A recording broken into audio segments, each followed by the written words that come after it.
नाज़रीन वाक़िआ अॻे कंदासीं। इस्लामाबाद हाई कोर्ट गिलगित बल्तिस्तान जे अॻूणे चीफ जस्टिस राणा शमीम जे हल्फ़ी बयान वारे केस जी ॿुधणी कई आहे। हल्फ़ी बयान इक़बाल में शाया थियण वारे मामले ते तौहीन अदालत जी कार्रवाई कई वई। अंसार अब्बासी एडिटर आमिर कोरी अदालत में पेश थिया। राणा शमीम अञा ताईं अदालत में पेश न थियो आहे। चीफ जस्टिस पुछाड़ो कयो त अटॉर्नी जनरल साहब अवां छा चवंदा? राणा शमीम अञा ताईं अदालत न पहुतो आहे। आगाह कयूं पिया वाक़ई इस्लामाबाद हाई कोर्ट गिलगित बल्तिस्तान जे अॻूणे चीफ जस्टिस राणा शमीम जे हल्फ़ी बयान वारे केस जी ॿुधणी कई वई आहे। हल्फ़ी बयान इक़बाल में शाया थियण वारे मामले ते तौहीन अदालत जी कार्रवाई कई वई। अंसार अब्बासी ऐं एडिटर आमिर कोरी अदालत में पेश थिया।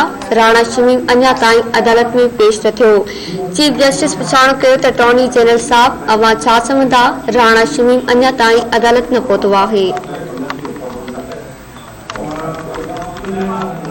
आगाह कयूं पिया वाक़ई इस्लामाबाद हाई कोर्ट गिलगित बल्तिस्तान जे अॻूणे जे चीफ जस्टिस राणा शमीम जे हल्फ़ी बयान वारे केस जी ॿुधणी कई आहे। हल्फ़ी बयान इक़बाल में शाया थियण वारे मामले ते तौहीन अदालत जी कार्रवाई कई वई।